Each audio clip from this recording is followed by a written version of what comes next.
A month ago in August, the Fargo-Moorhead West Fargo Chamber of Commerce Board of Directors, they decided that they were going to go forward with a commitment to diversity and inclusion.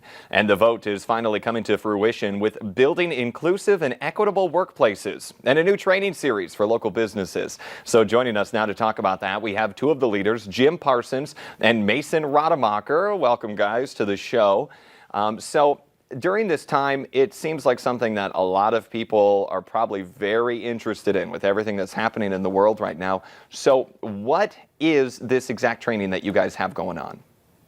Yeah, we're extremely excited to launch here, actually starting on Thursday at 10 a.m. And it certainly is not too late to sign up. A 6-part conducted completely virtual training series that is developed by topic experts, and it really is developed to work alongside of employers, whether they already have a diversity, inclusion, and equity process or statement or mission identified within their organization, or they're really just starting down that path of developing one.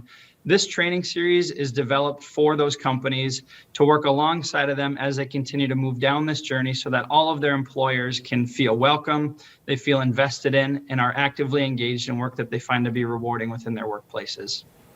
An important thing to make sure everyone feels like they're comfortable at work. And so why should businesses or employers participate in this program? Kind of what's something that they could be getting out of this?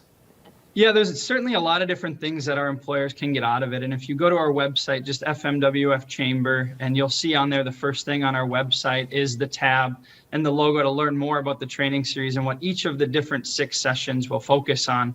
But overall, there's a ton of national data and trends that show us that employers that are actively engaged in diversity and inclusion within their organizations, they tend to experience stronger recruitment of employees. They have expanded organizational creativity, better organizational decision making, enhanced employee retention and engagement, and finally, and the one that most organizations typically care most about, is they experience increased productivity and profitability. And I'll just close by saying that this is something that employees want. A ZipRecruiter survey in October of 2019 showed that 86% of job seekers find it to be important that people of different backgrounds are represented in the companies that they're seeking employment in. So there's definitely a strong business case to be made and why our businesses should tune into our 6-part series. And there are a lot of strong takeaways that they'll be able to have. Yeah, and happy employees, they make for successful and profitable businesses, that's for sure. And so who can participate in this? If someone's like, hey, this is sounding interesting to me, is there any qualifications that they have to go through, or what's that process? No, we made it so there is no qualifications. You know, the Chamber is a membership organization, but we felt it very important to be inclusive for our whole business community for Fargo-Moorhead. And so with some funding through Fueling Our Future, which is a partnership with the Greater Fargo-Moorhead Economic Development Corporation, we are making this available to any business in Fargo-Moorhead, or actually in our region. So all they need to do is log on, register, and participate. We wanted to make sure that it was available to anybody because it's important to this community and our region. Maybe most importantly, it's being offered completely free. There's no cost at all to anybody, whether you're a chamber member or not, to tune into each of the 6 sessions. No, and that's an important thing for people to hear. So in the end, what do we want our businesses to do? I believe there is some type of challenge with this, or can you explain that a bit? Well, our challenge is to have our businesses increase awareness of diversity and inclusion in our workplaces. If they have those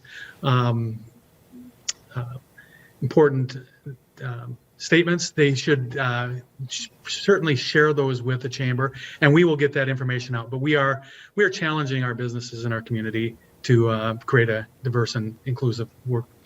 Yeah, and to build off of what Jim just said, I think it's important that throughout this process, this is uncharted territory for some of our organizations in our community, and certainly sometimes some of our smaller organizations. And really what we want to do is to help serve as a leader in this area where we can foster meaningful conversations. We want to promote dialogue between different organizations and companies as they move down this path, this extremely important path of becoming more inclusive, diverse, and equitable. So share with us your successes. Allow us and our different members and our different community members to support you and your company's efforts as you move down this important path, as I had said. And if you could just kind of give a quick overview of what this might look like for a business. Is this some type of meeting that they would go to? Is this something that gets brought to them? How does that work out? Well, I think in terms of how the seminar is being presented, obviously conducted completely virtual, but I think that there are different companies and different employers that are at different points throughout this journey. The path to becoming more inclusive and equitable within a workplace isn't as easy as just flipping on a switch. It certainly is not. It's a path that you move down. It's a journey that you take, and it's something that you're constantly working on. So that might look a little bit different within each organization. For some organizations, it could start with the meeting, but for some organizations, it's really diving into your employee handbook, taking a look at what are some of those practices that you have, maybe refining your hiring practices, or what does it look like when you post a job ad?